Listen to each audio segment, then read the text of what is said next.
Bien, retomamos la jornada de la mañana y durante estos días nos llevábamos preguntando cómo iba a ser el futuro de Europa, cómo hacemos Europa, qué políticas vamos a desarrollar, cómo vamos a garantizar los derechos de los ciudadanos, cómo vamos a hacer una Europa más social.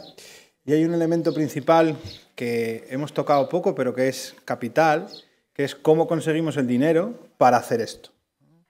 Para ello contamos con el profesor Francisco Álvarez Arroyo, es profesor de Derecho Financiero y Tributario de la Universidad de Extremadura, es miembro también del módulo Jean Monnet de Derecho Constitucional Europeo, porque creímos desde el principio que una de las patas importantes tenía que ser también el ámbito del derecho financiero y tributario. Ha sido secretario general de la Universidad de Extremadura durante 8 años y con una gran capacidad de gestión. Es el coordinador, el investigador principal del grupo de investigación más potente de la Facultad de Derecho, no solo en número de investigadores, sino también por el resultado de sus memorias y de los proyectos que van realizando, que es Fiscalitas and Juris. Y aparte de eso, pues yo quiero agradecerle públicamente aquí, como va a quedar grabado, ¿sí?, siempre su ayuda al área de Derecho Constitucional, ¿no?, a todos los profesores y profesoras que la integramos, que no somos muchos, y la ayuda que siempre nos presta desde el grupo de investigación para la realización de nuestros proyectos y nuestras investigaciones. Y sobre todo también con una capacidad magnífica que tiene Paco Álvarez, que es resolver problemas. ¿Sí? Paco nunca se esconde. Si tú le llevas un problema de cualquier índole, necesito hacer algo, Paco no te dice nunca no se puede, sino siéntate, vamos a ver cómo lo podemos hacer, ¿no? Y entonces para nosotros en la Universidad de Extremadura, en la Facultad de Derechos y en el grupo Fiscalitas and Juris es desde luego un elemento esencial. Yo por eso te doy las gracias y os dejo ya con él, que tiene una virtud también, que es un excelente docente. Esto os lo cuento porque estamos entre amigos, ¿sí? En la Facultad de Derecho tenemos también cierta preocupación por adecuarnos a nuevas técnicas docentes, a cómo llegar a transmitir las cosas a los alumnos. Pues Paco Álvarez tiene algunos de los ejemplos de cómo transmitir el derecho financiero y tributario y algunas de las partes más áridas que si lo tuvierais como profesor, o sea, yo no querría tener otro profesor de derecho financiero y tributario que no fuera él, ¿sí? Porque lo que es árido, él lo transforma en algo interesante. Y para eso, con estas expectativas que son altas, ya veréis cómo las supera, os dejo con su ponencia. Muchas gracias, Paco.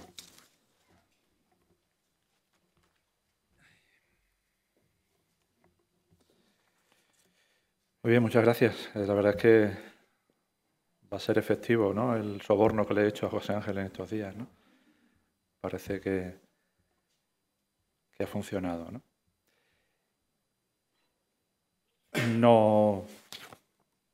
No creo que sea yo merecedor de tan alta estima, simplemente el día a día nos hace ser como somos y poco más. También tengo que reconocer que es una satisfacción trabajar con mis compañeros porque al final los resultados dan frutos, ¿no? Bien, me imagino que desde el principio de que vierais el programa y vierais ese título tan, no sé si sugerente, surrealista, estrambótico, ponedle el calificativo que queráis. Pero no sé si habéis preguntado, ¿y por qué, no? Pues es lo primero que voy a hacer, probablemente, explicaros el porqué del título de mi ponencia. A Christmas Carol es el título original del libro de Charles Dickens, Cuento de Navidad, lo conocemos aquí en España como Cuento de Navidad o Canción de Navidad. Y la verdad es que, bueno, me gustó usarlo como hilo conductor, ¿no? También me da pie para decirles que lo que he venido a hacer aquí hoy es contarles un cuento, que es el objetivo. Pues bien, si ustedes leen el prefacio, que es lo que pueden ver ahora en pantalla, yo les quiero que reflexionen un momento sobre ese prefacio y sobre lo que significaría precisamente incorporarle esa expresión, ¿no? Unión Europea. Estamos en un momento complicado, estamos en un momento, yo creo, con un punto de no retorno. O avanzamos hacia la Unión Europea definitiva o esto se va a otros derroteros.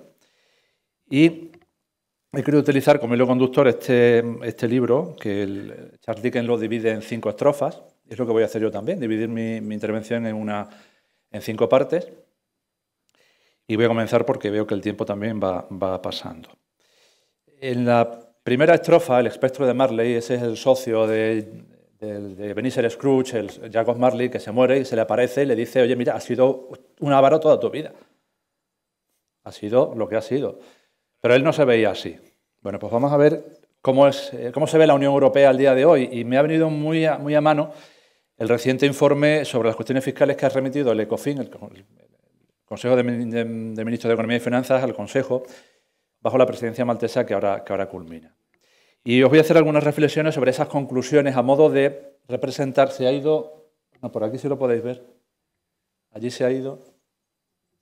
¿Veis? Es que el fantasma de Marley está haciendo también de la suya. Bueno, pues como os decía, os voy a plasmar 4 o 5 consideraciones sobre lo que la Unión Europea ve sobre la fiscalidad al día de hoy, para que reflexionéis un poco sobre cómo se ve ese avaro, ¿no? O esa Unión Europea hoy. El primer aspecto que quiero llamar vuestra atención es que, y todo eso son consideraciones del informe, no son mías, se trata de establecer un sistema de imposición de la sociedad equitativo, competitivo y estable para la Unión Europea. Es decir, fiscalidad de las empresas. Segundo, fiscalidad directa. En materia de fiscalidad directa, ¿qué se está avanzando? ¿Qué se quiere avanzar? En la refundición de la Directiva de Intereses y Cánones y en los BICIs y BICCIs. Si alguno ha pensado en Shakira, lleva en tu bicicleta, no. Base imponible común del impuesto sobre sociedades. Base imponible común consolidada del impuesto sobre sociedades. Luego, si queréis, me preguntáis qué significa todo eso y os lo explico con mucho gusto. Pero lo que veis, lo que ya estáis percibiendo que es todo mercado, todo mercado. Otra cuestión, el acuerdo de la Unión Europea con Liechtenstein para el intercambio de información tributaria, que también se quiere extender. ¿Qué está pasando aquí? Que están en negociación, que llevan 5 años negociando. Menos mal que no están negociando con China o con Japón o con Estados Unidos. Están negociando con Liechtenstein. Bueno, pues pero ahí estamos. Y luego, medidas quizá que sí os afectan, que sí nos afectan a todos más al bolsillo, como son medidas en relación con el IVA, ¿no? Se está produciendo un fenómeno de inversión, o se está avanzando en un fenómeno de inversión del sujeto pasivo, de unificación de tipos, de gravamen. Ya, por ejemplo, ya podéis comprar los libros electrónicos pagando el mismo tipo de IVA que los libros en papel, cosa que hasta ahora no ha sido así, no es así. Y por último, también el informe de la presidencia maltesa dice que se está avanzando en el sistema común del impuesto sobre las transacciones financieras. Esto es otra iniciativa de las que aludía anteriormente la profesora Freixes de cooperación reforzada. Aquí no están todos los países. Se trata de establecer un impuesto a las transacciones financieras, la famosa tasa Tobin. Bueno, pues se estaba gastando, se está trabajando, pero claro, ¿quiénes están trabajando? Alemania, Austria, Bélgica, Eslovaquia, Eslovenia, España, Francia, Grecia, Italia y Portugal. No están todos. Ya faltaba la Unión Europea, ya faltaba el Reino Unido antes del Brexit, con lo cual no se le echa de menos tampoco. Bien, pero siguiendo con el esquema, ¿cómo ve el ciudadano, cómo percibe el ciudadano a la Unión Europea hoy desde el punto de vista fiscal? Pues yo he pensado en varias cosas. En primer lugar, en eso todo el mundo habrá oído hablar de la estabilidad presupuestaria. El déficit excesivo, el techo de gasto, la cifra tal. Bueno, todo eso. Y también expresiones un poco más, yo diría radicales o más exacerbadas, como lo del austericidio. Bueno, todo deriva del Pacto Fiscal Europeo. También se habla de la influencia alemana y también se habla de recortes presupuestarios. Todo el mundo le echa la culpa, vuelvo a la tónica habitual de todo el curso, todo el mundo le echa la culpa a Europa. Los recortes presupuestarios que se producen en los países de la Unión Europea, todos los gobiernos nacionales echan la culpa a Europa, como si Europa decidiera algo en materia presupuestaria a nivel interno. Pero esa es la percepción del ciudadano. Luego, también el ciudadano que percibe unas desigualdades y una competencia fiscal feroz. Solamente os puedo nombrar un par de casos, el caso Apple en Irlanda o el caso Amazon en Luxemburgo. Luego, si queréis, entramos en detalles en el debate y os explico un poco de qué va cada cosa. Pero todo el mundo sabe, si le diéramos la vuelta ahora mismo a este edificio y nos pusiéramos todos boca abajo, ¿cuántos iPhone, iPad, iPods caerían al suelo? Muchísimos, ¿verdad? Pues todos domiciliados en Irlanda. Toda la facturación de Apple se hace en Irlanda. ¿Por qué? Por el clima magnífico que tiene. Bueno, un impuesto de sociedades al 12% a lo mejor que ayuda.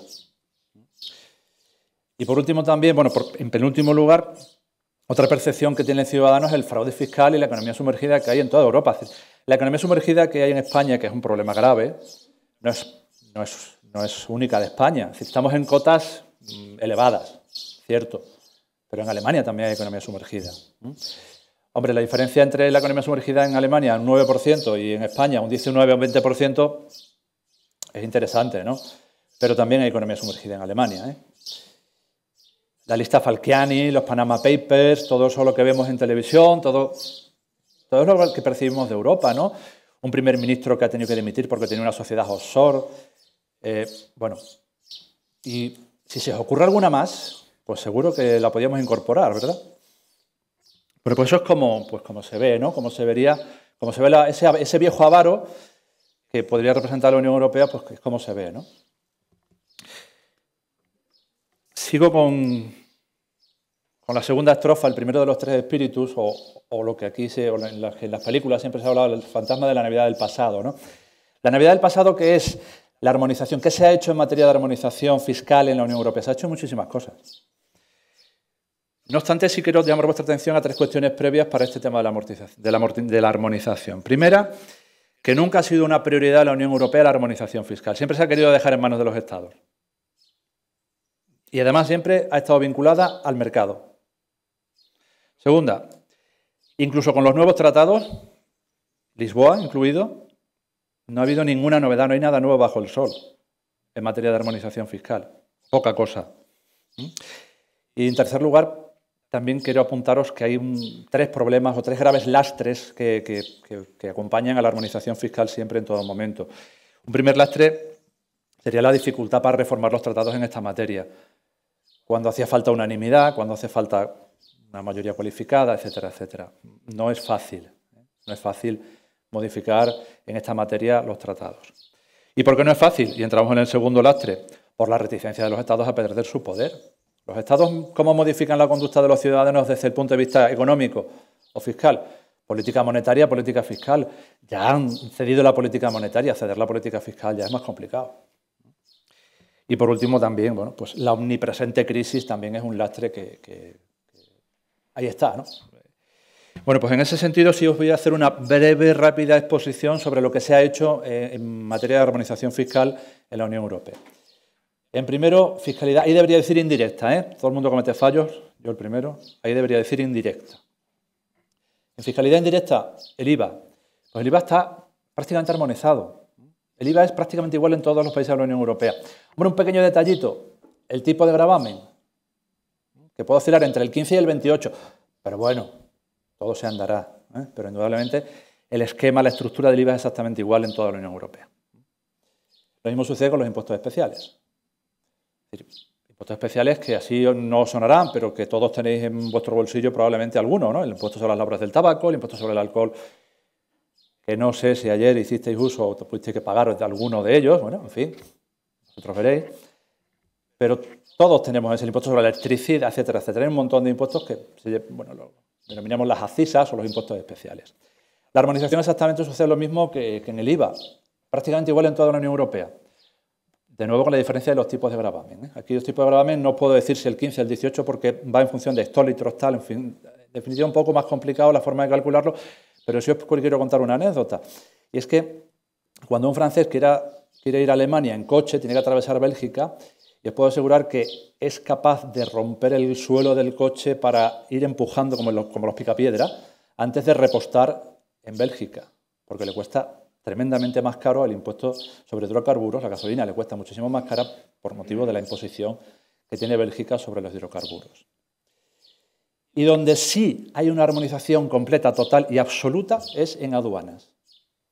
Conclusión, mercado, mercado, mercado, ¿verdad? De hecho, las aduanas pues fueron desde el principio de los tiempos, la armonización fiscal fue el objetivo fundamental. Romper el mercado interior. ¿Qué rompió el mercado interior? Los aranceles aduaneros. ¿Vamos a suprimirlos? No, vamos a suprimirlos dentro, pero para afuera. Claro, imagínense qué pasaría si toda la mercancía china entrara por el puerto de Algeciras a un precio inferior que por el de Rotterdam, o a la inversa. No, eso no sucede y además está regulado y desde el 1 de mayo de 2016 ha entrado en vigor ya plenamente el arancel aduanero comunitario, el arancel aduanero común. ¿Qué sucede? Que habría que dar el siguiente paso, eso ya lo veremos al final. Los Estados miembros son los que gestionan esas aduanas, pero además eso constituye un ingreso de la Unión Europea. La Unión Europea se nutre de esos fondos como recursos propios. Vamos a ver ahora la fiscalidad directa, el IRPF y tal. ¿Y ahí qué hay? Pues ahí hay una ausencia total y absoluta. ¿Qué se ha hecho? Pues la directiva de dividendos, intereses y cánones, poco más, relaciones entre empresas, los intereses y los cánones que se pagan entre empresas de distintos grupos, para que eso no distorsione el mercado, nuevamente el mercado, etcétera, etcétera, ¿no? La directiva matrifilial y también ciertas cuestiones transfronterizas en materia de lo más llamativo ha sido el tema de las pensiones, ¿no? Es decir, los pensionistas alemanes que tenían aquí, que no tributaban allí tampoco aquí, bueno, pues ya se ha solucionado o los emigrantes españoles que fueron a Suiza y que perciben la pensión desde Suiza, bueno, pues ya más o menos está solucionada la cuestión. Y el impuesto de salida al que me referiré más adelante, que lo dejamos ahí. ¿Qué más se ha hecho en armonización también? Mirad, muy rápidamente, todo eso, que ya lo leeréis tranquilamente. ¿Para qué? Para intercambio de información tributaria. Eso sí está bastante armonizado, hasta el punto de que os puedo asegurar que hay un señor o una señora en la Agencia Tributaria de Madrid, perdón, en la Agencia Tributaria, pero en la sede de Madrid, que tiene acceso directo a la base de datos de la Agencia Tributaria francesa, inglesa, todavía, alemana, etcétera, etcétera. Con meter el DNI estamos todos fichados, ¿eh? Y eso en virtud de todos esos acuerdos. Y en tercer lugar, dentro de esa armonización, llamo vuestra atención sobre las decisiones, sobre la función del Tribunal de Justicia de la Unión Europea como elemento armonizador. Es decir, muchas de las cuestiones que ahora mismo están armonizadas no han sido tanto por iniciativa del Consejo o de la Comisión, sino también por iniciativa del Tribunal de Justicia. Ejemplos: las ayudas de Estado de carácter fiscal, el caso Azores, el caso de las vacaciones fiscales vascas, el más reciente caso Navantia. Bueno, es decir, no me voy a parar porque veo que sigue avanzando, ese cronómetro no se para, ¿verdad?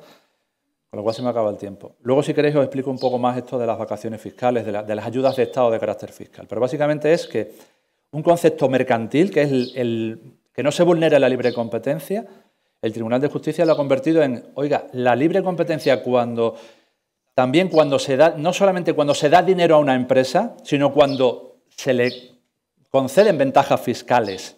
Eso también es ayuda de Estado y eso está prohibido por la normativa comunitaria, ¿vale?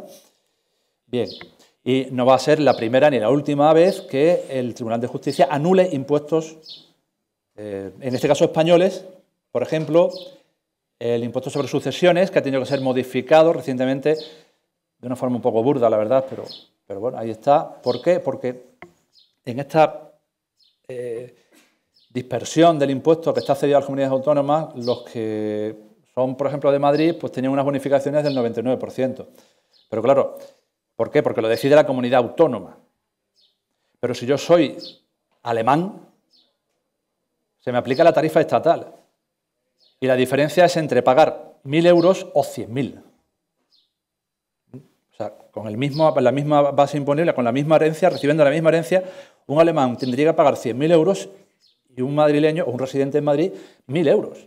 Entonces, claro, os podéis imaginar las grandes diferencias que se suscitan, ¿no? Bueno, pues eso ha sido anulado, permitiendo a los ciudadanos comunitarios que también puedan acogerse a las disposiciones comunitarias, perdón, a las disposiciones autonómicas, ¿vale?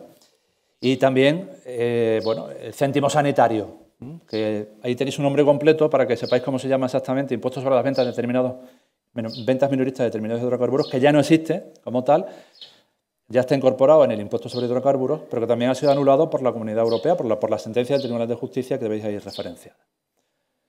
No solamente en España, en otros países, en Dinamarca se suprimió una contribución para apoyar el mercado de trabajo porque era prácticamente el IVA. Y en la Unión Europea, como las madres, IVA solo hay uno.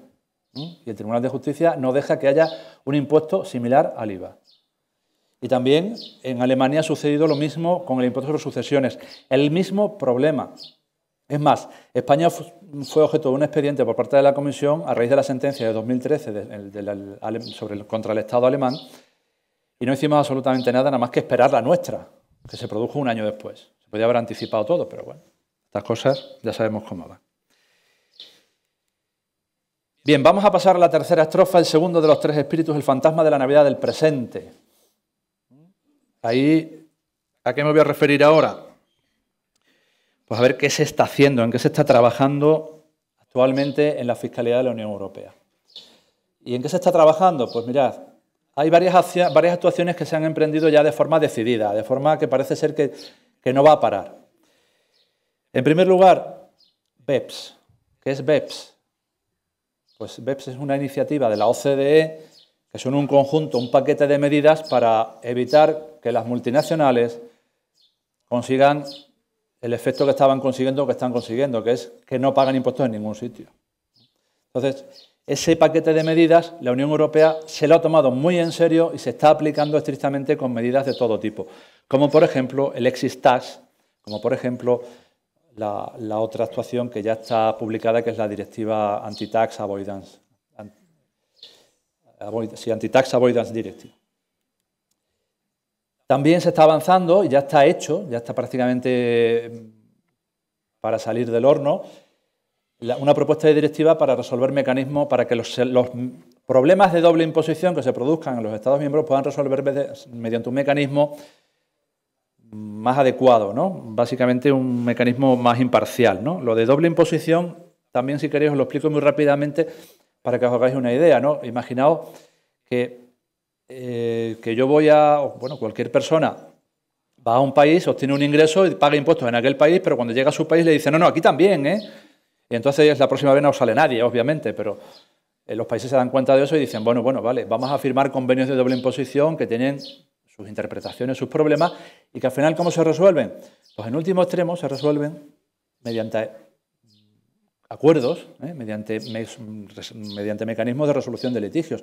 Pues va a haber un mecanismo de resolución de litigios paneuropeo que sea igual para todos los países de la Unión Europea. ¿Por qué? Al final, si no, cada uno va por su camino y hace lo que le da la gana. Por supuesto, también está muy ocupada la Unión Europea en materia de fiscalidad y en todo, ¿no? Con el Brexit, sobre todo con las implicaciones presupuestarias y fiscales del Brexit. El equipo montado, ya se ha hecho referencia a él. Hay también un español en ese equipo, Fernández Amor me parece que se llama, que es además el que se ha encargado, el responsable del tema de aduanas, de cómo va a quedar el Brexit. ¿Cómo va a quedar el tema aduanero después del Brexit? Pero claro, todo lo que os he dicho antes de aduanas está en vigor y es único y todo el mundo... Sí, pero el Reino Unido se va a salir. Y cuando salga, ojo con comprar en Londres, que a lo mejor hay que pagar aduanas.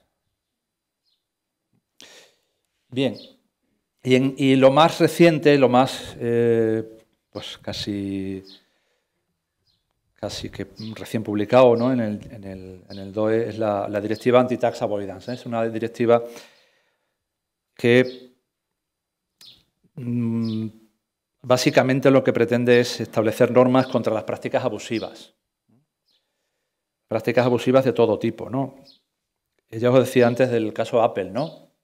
Apple, ¿sabéis cuánto ha pagado en las últimas declaraciones del impuesto sobre sociedades Apple? Teniendo en cuenta que se está pagando un 30, ahora ya es un 25% de los beneficios. 1 millón de euros.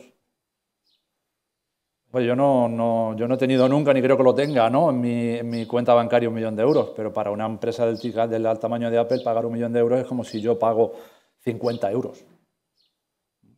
¿Por qué? Pues lo que yo os decía, derivan todos los ingresos a Irlanda, allí tienen un acuerdo, semiacuerdo, un tax ruling que se llama, se dice, eso hay que demostrarlo, por supuesto.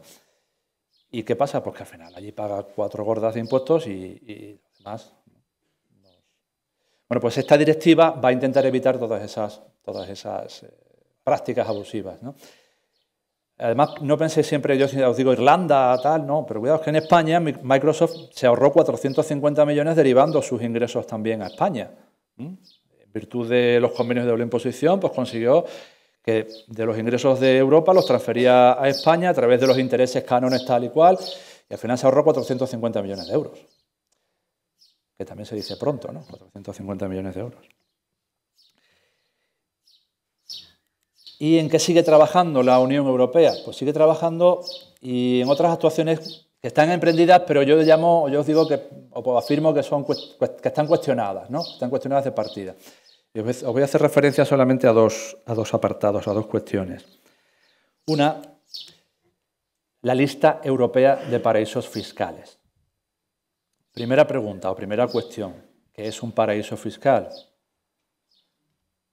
Bueno, pues si nos atenemos a la legalidad, un paraíso fiscal es un país que está nombrado en una lista publicada en un decreto, en el caso de España es un decreto, y el Estado español dice esta serie de países son un paraíso fiscal, a no ser que firmen conmigo un convenio de doble imposición con cláusula de intercambio de información tributaria. En ese momento deja de ser un paraíso fiscal.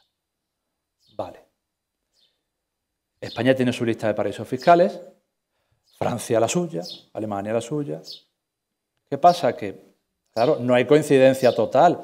Obviamente, para el Reino Unido, Gibraltar nunca será un paraíso fiscal. Para nosotros siempre será un paraíso fiscal, por irme a los extremos más radicales, por poner un ejemplo en los extremos más radicales. Pero bueno, las Antillas holandesas, pues lógicamente Holanda dirá, ¿cómo eso? Si esos son territorios míos de ultramar, ¿cómo va a ser eso un paraíso fiscal?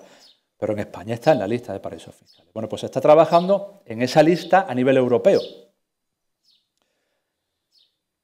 ¿Con qué sentido? Pues con ese sentido pues de evitar, permitidme la expresión coloquial, de evitar que las empresas le hagan la envolvente, ¿no? a los estados. ¿Por qué? Porque aquel no es paraíso fiscal con este país, pero sí lo es con el otro, pero con el de más allá no, con lo cual, ¿qué hago yo? Pues cojo los beneficios de aquí, me voy a aquel que no es paraíso fiscal con este, pero con aquel sí, pero al final me los he saltado todos. Con la lista de paraísos fiscales, pues por lo menos a nivel europeo se solucionaría. Como os digo, esto está cuestionado incluso por el propio Juncker, ¿no? Ahora os lo diré. Bueno, os lo diré, no, os lo digo. Hay unas declaraciones de Juncker en la Comisión de los Papeles de Panamá en el Parlamento Europeo de hace 3 días, de 30 de mayo, en la que habla de que descarta que se elabore una lista de paraísos fiscales en la Unión Europea. Bien, es cierto que lo matiza, ¿no? Y la intervención que se ha recogido en la página web de Radio Televisión Española, que es donde he recogido esta noticia, queda como un poco ahí que no se sabe si está en contra de la lista que se está trabajando en ello, que se está elaborando, o en contra de una lista que tenga efectos frente a terceros. Pero bueno, de entrada ya no le gusta. A lo mejor el hecho de que Luxemburgo estuviera en la lista de paraísos fiscales del decreto de 1991 en España, por lo mejor influye, y además no solamente en España, sino en otros países, Luxemburgo siempre ha sido considerado un paraíso fiscal. De hecho, el caso Amazon es una prueba de ello, ¿no? Sí. Ya os lo explico luego si queréis lo del caso Amazon. Y la segunda, ya he hecho referencia a ella, es el impuesto sobre las transacciones financieras, ¿no? La tasa Tobin, la famosa tasa Tobin, que es un impuesto que se establece sobre precisamente la compraventa de determinados productos financieros que están ahí en la raíz de muchos fraudes fiscales, en la raíz de mucha evasión, en fin, o en la raíz de mucha economía de opción, también es cierto, no siempre es un fraude fiscal, vender y comprar derivados, warrants y no sé qué, instrumentos financieros de todo tipo, no siempre es un fraude, siempre es una posibilidad. Pero someterlos a gravamen te da 2 ventajas. Una, por supuesto, recaudatoria, que la Unión Europea, este impuesto está previsto que también vaya a ser un recurso propio de la Unión Europea, cuando se apruebe. Y la segunda es control. ¿Por qué? Porque yo sé que si un señor que tiene un paquete importante de acciones en España las transfiere a otro país, al pagar el impuesto sé dónde las ha transferido. Y siempre que esté dentro del circuito europeo, tiene todo el control. Algo similar a lo que sucede con las nóminas, ¿no?, de los trabajadores. Hacienda sabe exactamente lo que se ha ganado por el sistema de retenciones. Pues aquí se sabría exactamente dónde se ha transferido, qué se ha transferido y qué cantidades se han transferido. Con lo cual es una buena idea.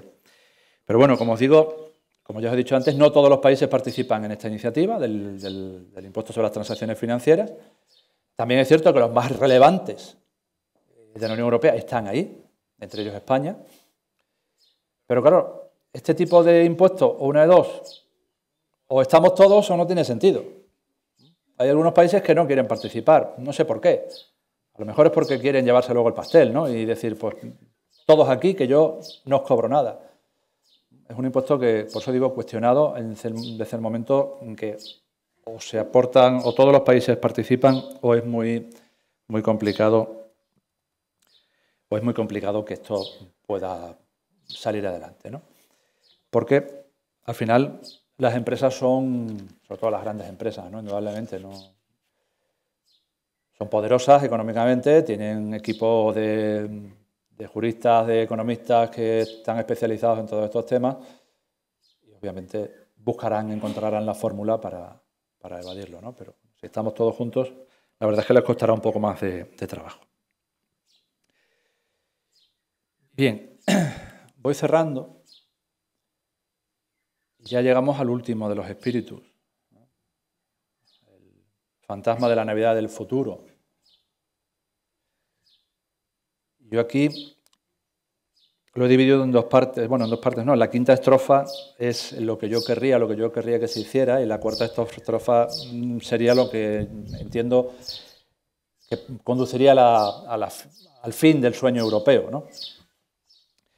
Y simplemente quería que reflexionáramos sobre cuatro aspectos. Uno, la desintegración de la Unión Europea post-Brexit. Mi opinión es que no. Pero, bueno, ahí existe ese riesgo, ¿no? Desde el punto de vista presupuestario, ¿tiene importancia que el Reino Unido se vaya? Sí. ¿Mucha? Bueno, bastante, pero no tanta. ¿Por qué? Por el cheque británico, por el cheque británico. Se llama lo que en el argot se denomina el cheque británico, ¿no? Que es, a ver, la Unión Europea se financia con una parte que es lo que se llama la renta disponible, ¿no? El recurso a renta disponible, que es en función de la renta nacional disponible de cada país hace una aportación a la Unión Europea. Y se hace en función de lo que decía también ayer Clara, el marco financiero plurianual, ¿no? Cada 7 años se dice, a ver, cuánto vas a tener que aportar y sobre todo si te conviertes o no en lo que se denomina contribuyente neto, entendido como que aportas más dinero del que recibes. Alemania recibe fondos europeos, Alemania recibe PAC, Alemania recibe todo, igual que en España, pero aporta más de lo que recibe. Y España, desde el segundo marco financiero plurianual, el 14-20, también es contribuyente neto. Y el Reino Unido es contribuyente neto desde el primer momento, igual que Alemania, igual que Francia, pero con su cheque británico, es decir, que el 60% de todo lo que aporte lo tiene que recuperar, bien directamente o bien por exceso. Es decir, que si los agricultores británicos consiguen X, pero si no llega al 60% de lo que ha aportado, se lo devuelve y es el cheque británico, ¿no? Más o menos así explicado rápidamente. Bueno, pues eso, echad las cuentas. El presupuesto lo podéis consultar en la página web de la Unión Europea y se pueden echar las cuentas. Influye, obviamente, influye bastante, pero no es un desastre que se vaya al Reino Unido desde el punto de vista fiscal o desde el punto de vista presupuestario. ¿De acuerdo? Eso sí sería un desastre. Lo que llamaba ahí la ruptura del eje franco-alemán, ¿no? Que Alemania y Francia dijeran, no, yo también me voy. Entonces sí que se acaba todo. Desde el punto de vista económico se acaba todo absolutamente, porque Alemania y Francia, pues básicamente son los principales sustentos económicos de la Unión Europea, ¿no? Junto con España, con Italia, pero ya en menor medida. Entonces, bueno, pues es un riesgo que tenemos ahí que tener presentes, pero que yo entiendo que no se va a producir. O al menos quiero que no se produzca también. Una tercera reflexión. Bueno, Rusia. ¿Puede recuperar Rusia la hegemonía o la influencia sobre los antiguos países del este que están integrados ya en la Unión Europea? Bueno, es difícil, entiendo yo que es difícil. Claro, es que el panorama oscuro, ¿no?, que se ve ahí con ese fantasma de la Navidad tremendo, ¿no? Pues yo no lo quiero, pero si todo esto se da, pues También hay que ver las relaciones de Estado con Estados Unidos y con otras potencias económicas, ¿no? El famoso TTIP, el famoso CETA, y también hay que plantearse pues, con otras potencias mundiales, ¿no? Con China, con Rusia, fundamentalmente, con la India, con Brasil en un determinado momento. Bueno, pues hay que organizar esas relaciones, ¿eh? Y yo aquí se ha hablado bastante del CETA y quería también pues, llamar vuestra atención a ese respecto, en el sentido de que no caigamos en el error que se ha caído en la materia fiscal. Es decir, ese acuerdo de comercio con Canadá, con quien sea, si no lo hacemos único para toda la Unión Europea, al final vamos a tener 27 acuerdos o 25. Si algún país dice que no, pero van a existir. Igual que existen los convenios de doble imposición, que España tiene convenios de doble imposición con casi todos los países. Pero ¿no sería mejor tener un solo convenio de doble imposición, único para todos los países de la Unión Europea? Bueno, también se está trabajando en ese tema en el marco de las acciones BEPS. Pero bueno, yo no sé si lo veremos. Yo lo que no quiero es ese panorama oscuro, lúgubre. Yo sí quiero ese panorama, ¿no? Eso es lo que me gusta. Vamos a... Ahora, para ir cerrando ya mi intervención, en los últimos 5 minutos que veo que me quedan, voy a plantearos 4 o 5 ideas que son las ideas que se me ocurren a mí cuando estoy aburrido y no tengo nada que hacer y digo, bueno, pues voy a pensar en qué se podría hacer, ¿no?, en la Unión Europea. Y la quiero compartir con vosotros, ¿no? En primer lugar, ahí veis, no sé si lo podéis leer correctamente, si no os lo leo yo, tranquilo. Se me ha ido todo para adelante. Ahí. Literalmente dice Emmanuel Macron en una entrevista que se ha publicado en El País el 22 de junio. Por eso defiendo con vigor la idea de un presupuesto de la eurozona dotado de un sistema de gobierno democrático. No se me ha ocurrido a mí, se le ha ocurrido a Macron. Yo le añadiría a Macron, sí, pero que además lo ejecute la Unión Europea. Porque una buena parte de los problemas que tienen de comunicación, de percepción de los ciudadanos, es que efectivamente viene dinero de Europa, pero quien ejecuta las acciones es la Junta de Extremadura, es la Junta de Andalucía, es la Comunidad de Madrid, o es el Ayuntamiento de Torrelodones, no es la Unión Europea. La Unión Europea sí supervisa, controla, luego llega y mira la factura hasta el último detalle, a ver cuál es la correcta, si está correcta y tal, pero no lo ejecuta directamente. Dotar de un presupuesto único sería una buena idea, pero también dotándolo de órganos presupuestarios, de ejecución presupuestaria, porque si no al final estamos en lo que estamos. La Unión Europea utiliza como intermediarios a los Estados miembros para todo. Claro, ¿cómo se va a visibilizar a la Unión Europea? Segundo aspecto, la armonización del IRPF. El IRPF está armonizado en muy poquitas cosas, prácticamente en nada. Bien, es cierto que casi todos los IRPF de los países de la Unión Europea son similares. Si unimos las dos cosas, no nos costaría mucho armonizar el IRPF. Igual que el IVA es igual en toda la Unión Europea, porque no tenemos un IRPF igual en toda la Unión Europea. Esto es una utopía, ¿eh? Esto, como me escuchen mis colegas de Derecho Financiero y Tributario, me tiran lechugas y tomates o algo parecido, si no algo más grave, ¿no? Pero no es imposible. Y de hecho, yo, haciendo un poco mías las palabras de Teresa Freixas de antes, que decía que es el momento de los ciudadanos, ¿no? Yo creo que esto sería el momento de los ciudadanos desde el punto de vista fiscal. Es decir, que los ciudadanos sintieran... La estoy liando. Que los ciudadanos sintieran como propio todo lo que dice la Unión Europea, ¿no? Y como propio un sistema de impuestos sobre la renta que, lógicamente, no debería ser exactamente igual, porque todas las cosas nunca pueden ser igual, pero que tuviera una base común importantísima y que nadie, ningún alemán, ningún francés pudiera decir es que yo pago más impuestos que los españoles, dentro de unos límites. Otro aspecto, la armonización del impuesto sobre sociedades, que yo creo que es estrictamente necesario. Lo que decía antes, la BICI y el BICIX. Es que, claro, un 12% de sociedades en Irlanda, un 25% en España, después de haberse bajado, Son diferencias muy importantes. Eso hay que recortarlo, reducirlo. Y más cosas. Y más cosas. Porque no solamente de tipos de gravamen se viven los impuestos. Hay más cosas dentro del esquema del impuesto que se pueden perfectamente armonizar. ¿Para qué? Para que todas las empresas europeas tributen de la misma manera o de una manera lo más armonizada o homogénea posible. Ese es un paso también que hay que dar.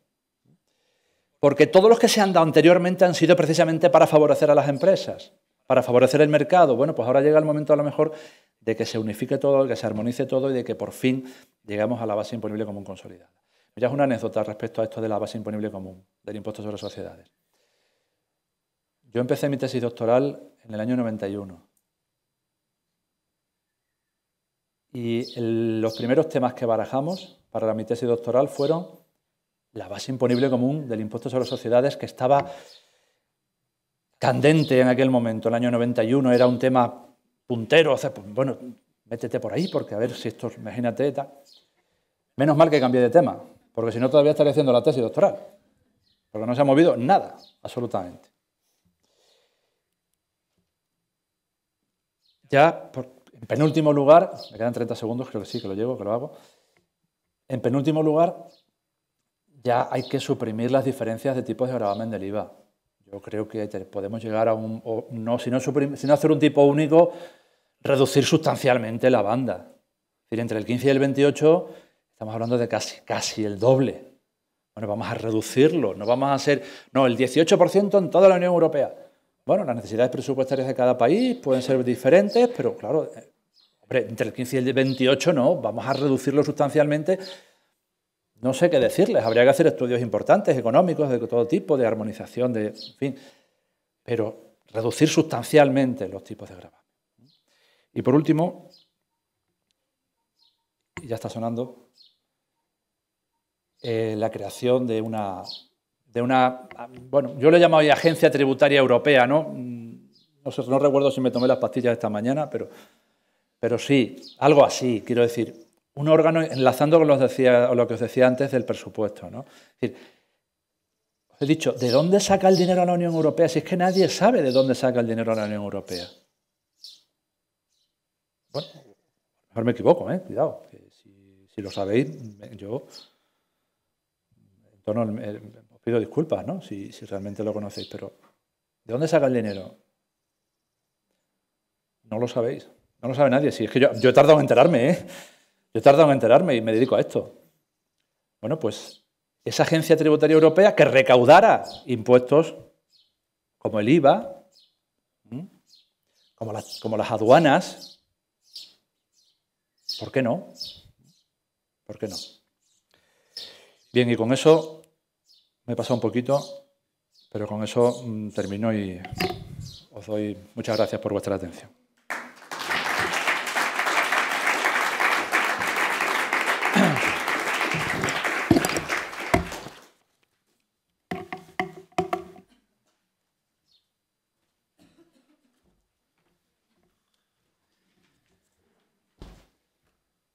Muchas gracias, Paco. ¿Sí? Bueno, no ha defraudado, ¿no? Yo os había dicho que no podríais desear tener profesor mejor de Derecho Financiero y Tributario. No sé quién habéis tenido, ¿sí? Pero si queréis venir a la Universidad de Extremadura, es una de las estrellas de atracción, ¿no?, que tenemos habitacionales. Yo mi pregunta va a ser muy rápida, porque efectivamente nos has contado muchas cosas muy interesantes y a mí me ha quedado una duda. Cuéntanos el caso Amazon. ¿Sí? A ver si estamos gastando mal nuestro dinero. ¿Sí? Sí, bueno, el caso de Amazon realmente ya afortunadamente podemos decir que está solventado, ¿no? Veréis, no sé si habéis, bueno, no sé, seguro que todos habéis comprado algo a través de Amazon, ¿no? Pero seguro que no sé si habréis dado cuenta que ya no se compra a través de Amazon.com, que es el dominio estadounidense, sino que se compra a través del dominio Amazon.es. Razones. Se ha modificado la directiva de IVA en materia de comercio electrónico y los estados ya la han aplicado en su totalidad y de forma prácticamente sincronizada. ¿Para qué? Pues para invertir el sujeto, para invertir el sujeto pasivo, es decir, Normalmente, ¿qué pasa? Que se tributa, el IVA se paga en origen, no en destino. ¿Qué hacía Amazon? Tributaba todas las compras de la Unión Europea, todas las compras que hacíamos todos los contribuyentes europeos, las hacía a través de Amazon Europe, con sede en Luxemburgo. ¿Con quién? Se ha demostrado finalmente, tenía lo que se denomina un tax ruling, un acuerdo que le permitía ventajas fiscales. ¿Qué pasa? Todo el IVA, la inmensa mayoría del IVA que lo pagábamos los ciudadanos comunitarios por nuestras compras en Amazon, estaban domiciliadas en Luxemburgo. Y Luxemburgo luego le hacía una rebaja importantísima. Claro, la Unión Europea se ha dado cuenta y ha dicho, no, hasta aquí hemos llegado. Y ahora ya, cada vez que compréis en Amazon, compráis en Amazon.es. Digo en condiciones normales, ¿eh? También siempre hay quien, pues, pirateando no sé qué, no sé cuánto, puede comprar en cualquier página de cualquier sitio, ¿no? Pero en condiciones normales, siempre la página nos redirecciona a Amazon.es y el IVA se queda en España.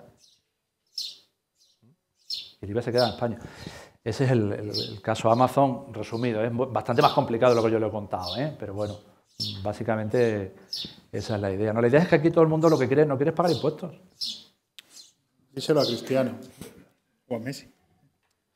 Y luego hay un elemento, como veis, que marca la importancia de que, aunque nosotros digamos que somos profesores de una materia o de otra, las materias están interconectadas de tal manera que son interdependientes. Y a mí, según explicaba Paco Álvarez la cuestión de Es el momento de los ciudadanos, me venía a la cabeza pues un mantra británico, ¿no?, que decía, no puede haber impuestos sin representación. ¿Sí? Pues ahora en la Unión Europea hay mucha gente que está diciendo no puede haber representación, no puede haber un Parlamento Europeo sin impuestos. Es decir, queremos pagar impuestos para efectivamente dándole la vuelta a la representación, porque son dos cosas que están muy, muy conectadas. No sé si ¿quieres hacer alguna reflexión? Sí, es la reflexión final, ¿no?, de las reflexiones finales que he planteado, ¿no? Un IRPF o incluso el IVA, ¿no?, que ya está armonizado. ¿Por qué no lo recauda la Unión Europea? ¿O por qué no se establece una división?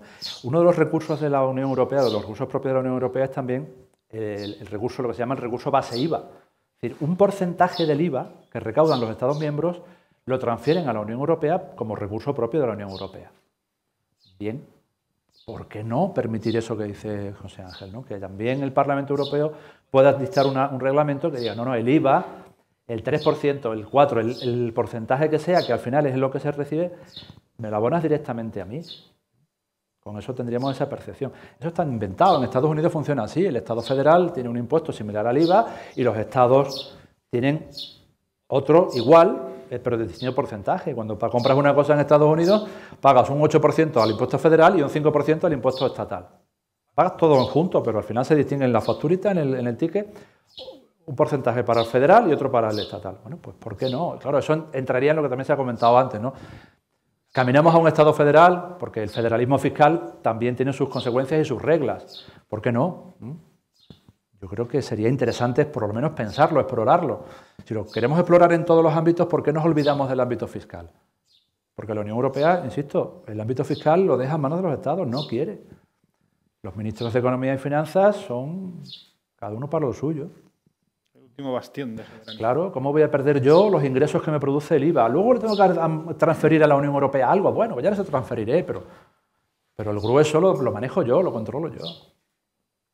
¿Cómo van a acceder esa soberanía, ¿no?, esa parte de la política fiscal, ¿no? Bien, y abrimos. Yo ya he abusado, sí, como lo tengo en la facultad todos los días, pero vosotros no disfrutáis de él, ¿no? Dudas, cuestiones, preguntas.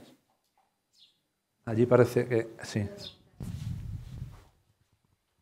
Bueno, yo iba a preguntar la que has hecho tú ahora, la de ¿para cuándo ese impuesto europeo, ¿no? Si no es por transferencia del IVA de cada país, pues sí que sea un impuesto que cobre directamente la Unión Europea, porque eso impide también que, bueno, es inédito el presupuesto de la Unión Europea. Dice, ¿de dónde viene el dinero que se gasta? Es que el presupuesto europeo solo tiene capítulo de gastos, no tiene capítulo de ingresos, lo cual es una... Y bueno, volviendo a lo que tú comentabas al principio, yo sí creo que la Unión Europea ahora está en un proceso serio de asumir el informe de la OCDE, el informe BES. Yo he tenido que seguir algunas comisiones de investigación, sobre todo las de las multinacionales, y lo que me parecía alucinante. Bueno, para empezar, la actitud en las respuestas. Ya quisiéramos en España tener comisiones de investigación como las que tiene el Parlamento Europeo, con la capacidad de convocatoria y la poca repercusión que tiene, que eso, pero bueno, está todo en Internet y se puede seguir absolutamente en directo y recuperarlas en archivo. Pero lo que evidenciaban las multinacionales, los responsables fiscales que mandaban allí o los delegados en la Unión Europea de las diferentes sedes de estas multinacionales, es que lo que hay en Europa es una laguna y un vacío legal que es un vericueto perfecto para ellos llevarse sus beneficios a los paraísos fiscales. Entonces, adjudicaba y dice, bueno, ustedes díganos, son ustedes los que tienen que regular esto para que nosotros cumplamos. Nosotros no hemos incurrido en ninguna ilegalidad. Entonces, ¿tú crees que hay un compromiso serio de resolver esas múltiples vías que tienen las multinacionales para eludir? A ver, su responsabilidad fiscal en Europa, claro. Sí, a ver, en primer lugar, respecto a lo que has planteado del capítulo de gastos, también hay capítulo de ingresos. Lo que pasa es que se desconoce. Es que nadie sabe de dónde proceden, pero claro, es que para que haya un gasto tiene que haber un ingreso. Obviamente, la Unión Europea no pone la fábrica de billetes a funcionar, ¿no? Pero por supuesto, efectivamente, efectivamente. El único ingreso propio que no aportan los estados son los aranceles aduaneros, pero que también se lo aportan los estados porque se los gestionan. Y los tributos sobre el azúcar, la isoglucosa y no sé qué, son unas cosas rarísimas que todavía siguen persistiendo que existen ahí. Pero por lo demás es todo transferencias de los estados miembros. Bien, en cuanto a lo del compromiso, yo entiendo que sí, que el compromiso es serio. También es cierto que porque no les queda otra. Porque si echamos cuentas, los años de crisis que hemos pasado podrían haber sido, no voy a decir inexistentes, pero muchísimo más suaves si todo el mundo hubiese pagado los impuestos que tenía que pagar. Hay muchos estudios de economía sumergida. El más famoso, el más paneuropeo, digamos, es el que patrocina también precisamente lo patrocina una multinacional, bueno, pero es A.T. Kearney, y se calculaba la economía sumergida en España, como os decía, en un entorno entre el 19 y el 25, entre el 23 y el 19%. Calculando sobre el montante total de los impuestos, aproximadamente en las estimaciones de ese informe y de otros que ha habido del GESTA, del Sindicato de Gestores de Hacienda y de la Fundación de Estudios Económicos, hablamos de 40.000 millones de euros anuales. Es decir, que con el primer año no hubiésemos tenido que pedir dinero para el rescate del bancario. Con el segundo año, a lo mejor no hubiese habido tantos recortes en servicios esenciales. Con el tercer año, es decir, 40.000 millones de euros todos los años, son estimaciones, lógicamente. La economía sumergida no se puede calcular, ¿no? Entonces, los Estados miembros se han dado cuenta de que están perdiendo un montón de ingresos y que una buena parte de esos ingresos precisamente son los grandes contribuyentes, que son los que tienen la capacidad de utilizar los medios para el fenómeno que se llama de la doble no imposición. Como os he dicho antes, los convenios de doble imposición surgen para evitar que una persona vaya a un sitio, pague impuestos allí, y luego viene aquí, paga otra vez y dice, al final se me lo han llevado, ¿no? Entre los dos países se han llevado lo que he ganado. Pero eso ha producido el fenómeno inverso, que los grandes contribuyentes con las multinacionales dicen, sí, yo me aprovecho de todo, abuso de los convenios, ojo, abusando, pero sin incumplir la legalidad, que es lo que siempre aducen las multinacionales, efectivamente. Yo estoy cumpliendo con los convenios. ¿Qué pasa? Que los convenios tienen grietas. Y si yo me meto por la grieta, pues el compromiso ya es serio. Pero es de la Unión Europea y es de la OCDE. El programa BEPS, al que he aludido, es la primera vez desde que yo me dedico a leer cosas de estas, que la OCDE ha cumplido sus plazos. Es decir, la OCDE siempre, modelo de doble convenio de doble imposición para el año 1995, en el 2000. La modificación del convenio para 2010, en el 15. BEPS, que es un paquete de acciones encaminadas a combatir todos esos fenómenos que están produciendo. BEPS. En septiembre de 2015 estará BEPS publicado y lo han cumplido. Y muchas de las medidas BEPS ya están aplicándose en los países de la Unión Europea. Por eso digo, compromiso decidido y creo que hechos constatados. ¿Cómo acabe? No lo sabemos, ¿no? Indudablemente. Pero que hay un compromiso decidido, importante, sí. Sí. Es que sumando los 40.000 euros de España, el 9% de Alemania, que claro, comparado con el PIB alemán, pues el 9% son más de 40.000 millones de euros, indudablemente. No voy a echar la cuenta porque me puedo asustar y todo, ¿no?, de las cifras. Pero es muchísimo, es muchísimo. Y eso es lo que se ha podido, digamos, deducir de ciertos estudios. Porque, claro, si la economía no fuese sumergida, sabríamos cuánto exactamente, pero los estudios llegan a lo mejor a la punta del iceberg, a lo mejor es que es todavía más de lo que pensamos. Eso es un grave problema a nivel, yo creo que internacional, ¿no?, el fraude fiscal. Ese fenómeno que nadie quiere pagar impuestos. Luego todos queremos que el hospital sea gratis, todos queremos que la educación sea gratis, todos queremos que los servicios públicos sean gratis, pero no queremos pagar impuestos. Entonces, bueno, pues no sé, o potenciamos el Organismo Nacional de Loterías y Apuestas del Estado para que nos toque la lotería a todos, o hay que poner impuestos.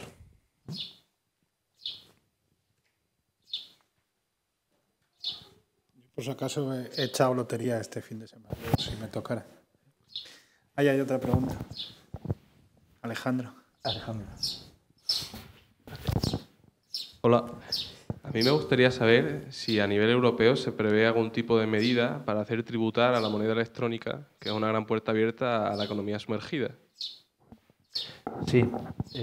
Una de las medidas, una de las acciones de BEPS, creo recordar que es la acción 12, no me hagas mucho caso, son 15 acciones, creo que la 12 es precisamente economía digital. Y en economía digital, pues parece que no, pero se están haciendo muchas cosas.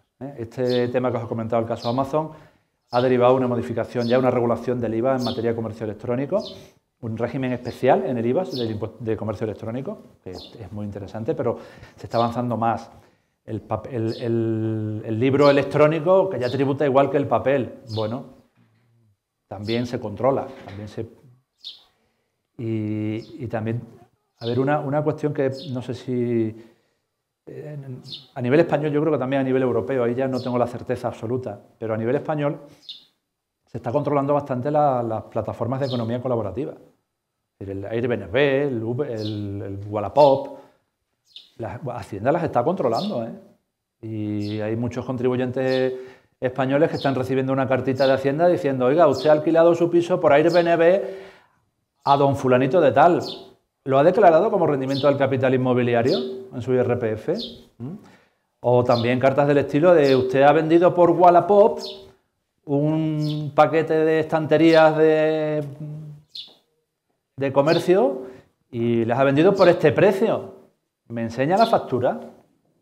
Y eso está pasando también a nivel europeo, ¿no? Y otras medidas de mayor calado que se está produciendo, ¿no? Sería largo explicarlo ahora, pero hay una acción concreta en BEPS. Insisto, BEPS es de la OCDE, pero es que la Unión Europea lo ha cogido y ha dicho: esto me lo quedo. Y además lo voy a hacer todo lo que pueda y más.